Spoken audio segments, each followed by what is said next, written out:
नमस्कार दोस्तों, आइए संख्याओं पर आधारित कुछ प्रश्नों को हम हल कर लेते हैं।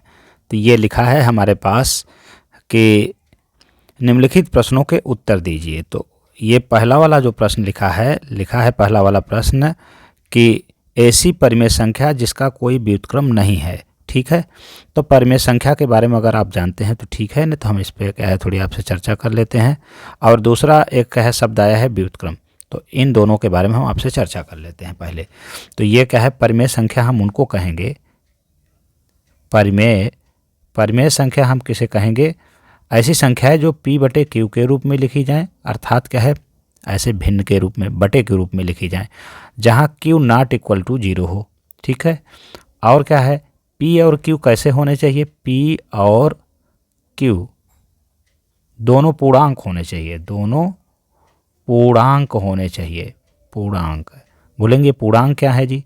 तो ऐसे समझिए आप इसको 0 1 2 3 4 ये पूरा नंबर हो। ठीक है ना, और इधर क्या है -1 -2 फिर ऐसे -3 ऐसे और भी क्या है -4 -5 ये सब के सब पूर्णांक कहे जाते हैं। कहने का आशय है कि यहाँ जो p और q के नंबर हैं, मतलब इस रूप में हो p बटे q के रूप में, और p q कहाँ के नंबर होंगे जी? यहाँ के नंबर होंगे, और इन्हीं को कहा जाता है पूर्णांक। ठीक है, आशा करते हैं आप समझ पाए होंगे। और नीचे हमेशा ध्यान रखिएगा 0 ना हो। ठीक, तो हम कुछ और उदाहरण दे दें अगर परिमेय संख्या का, तो ऐसे कह दें जैसे 1/2।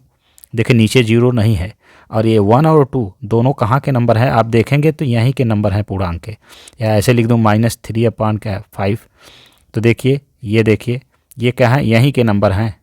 ऊपर वाला देखिए जो पूर्णांक हमने लिखा हूँ, और नीचे देखिए 5 है, नीचे 2 है, ये लिख दूँ 4/7। ठीक है ना, 3/8। तो ये सब क्या परिमेय संख्या के रूप में है, तो मतलब ये सभी परिमेय संख्या हैं। अच्छा, यहाँ पे व्युत्क्रम को थोड़ा सा समझ लीजिए। मैथ में व्युत्क्रम का मतलब हम ऐसे समझेंगे कि उस किसी भी संख्या का व्युत्क्रम अगर कहा जाए तो उसको 1/, लिख देंगे। जैसे आप ये कहिए कि अगर हम कहें आपसे कि 2 का क्या है व्युत्क्रम बताइए, तो आप क्या लिख देंगे? 1/2। ठीक है ना, 1/2। अगर मैं कहूँ -3 का लिखिए तो ये लिख देंगे क्या? 1/-3।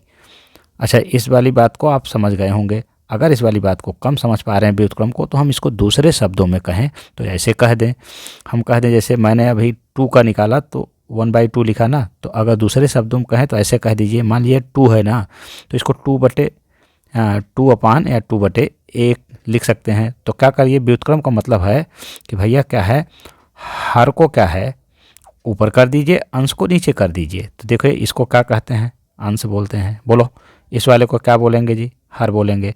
तो अब बोलिए, अगर हम 2 का व्युत्क्रम निकालते हैं, मतलब 2 का व्युत्क्रम कहने का मतलब 2/1, तो हम क्या लिख दें? हर बटे क्या? अंश लिख दें। ठीक है ना। अच्छा, हर क्या है यहाँ पे? 1 है, और अंश क्या है जी? 2 है। तो यही तो है, तो यही तो हमने निकाला था। ये देखिए 2 का मतलब 2/1, बात सेम ही है। तो 2 का क्या है, आप अगर व्युत्क्रम लिखेंगे तो 1/2 लिखेंगे। क्या किया? हर को ऊपर, अंश को नीचे, ये दूसरे शब्दों में। आशा करते हैं कि इस बात को आप अच्छे से समझ पाए होंगे। अब आते हैं हम प्रश्नों को उत्तर देते हैं। ये एग्जाम के दृष्टिकोण से बहुत ही ज़्यादा महत्व रखते हैं। तो ठीक है, पहला वाला प्रश्न लिखा है कि ऐसी परिमेय संख्या जिसका कोई व्युत्क्रम नहीं है। तो भाई ऐसी परिमेय संख्या होती है 0। बोलिए क्यों? अब 0 का व्युत्क्रम क्या नहीं है? तो हाँ नहीं है, क्योंकि 0 का व्युत्क्रम अभी हमने आपको बताया तो क्या होगा? 1/0।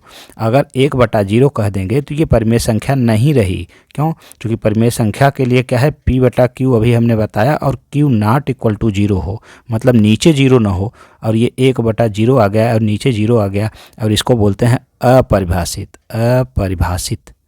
ये परिमेय संख्या नहीं रही। इसका क्या आंसर आएगा ये नहीं मालूम है, इसी को बोलेंगे अपरिभाषित। तो ठीक है, अब आप पहला कर लिए हैं, तो चलिए ठीक है, दूसरे प्रश्न की तरफ हम चलते हैं। दूसरा क्या कह रहा है हमसे? कह रहा है कि परिमेय संख्याएं जो अपने व्युत्क्रम के समान हैं, तो वो परिमेय संख्या कौन होती है? एक होती है और एक -1। इनका व्युत्क्रम करेंगे तो भी क्या है, ये सेम ही रहेंगी, अपने व्युत्क्रम के समान होती है। करके देख लीजिए।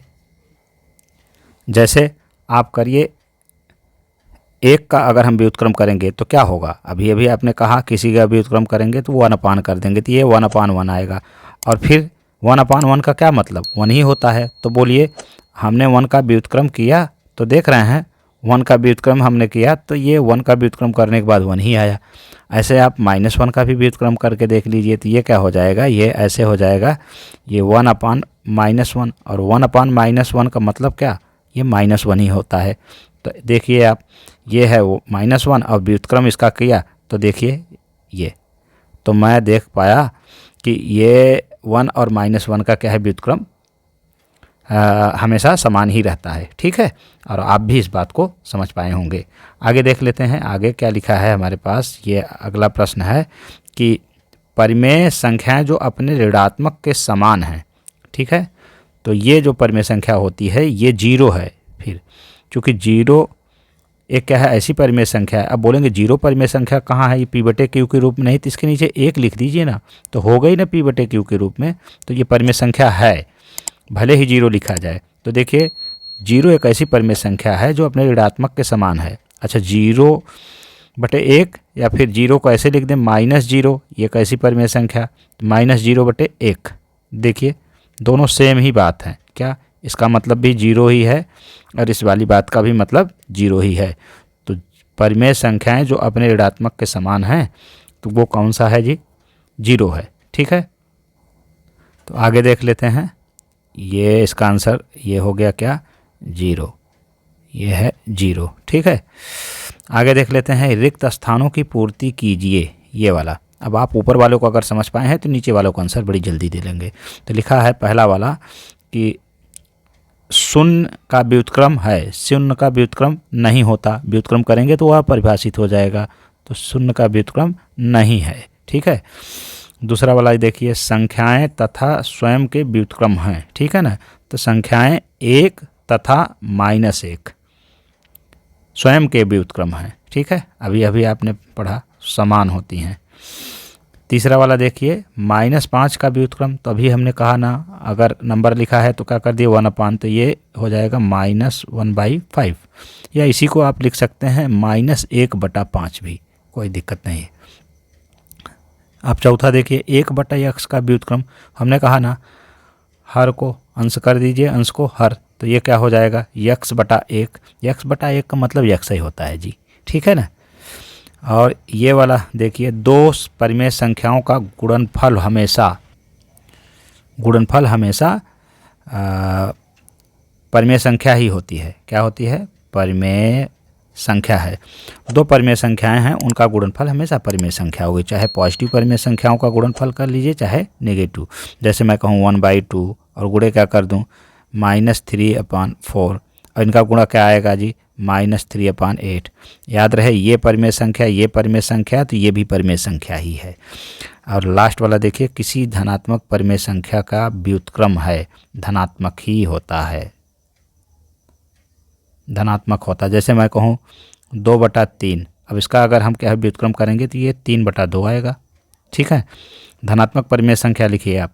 अब लिख रहे हो 5/2, तो क्या आएगा 2/5, या मैं लिखूँ 4, तो इसका क्या व्युत्क्रम होगा 4/1, या इसको कहिए 1/4। ठीक है, तो देख रहे हैं आप, किसी धनात्मक परिमेय संख्या का व्युत्क्रम हमेशा एक धनात्मक संख्या ही है। ठीक है, ठीक, आशा करते हैं कि आप इस वीडियो में अच्छे प्रकार से क्या है इन प्रश्नों को हल करना सीखे होंगे। मिलते हैं अगले वीडियो में, तब तक के लिए नमस्कार। प्लीज़ चैनल को सब्सक्राइब, वीडियो को लाइक करना मत भूलिएगा। धन्यवाद।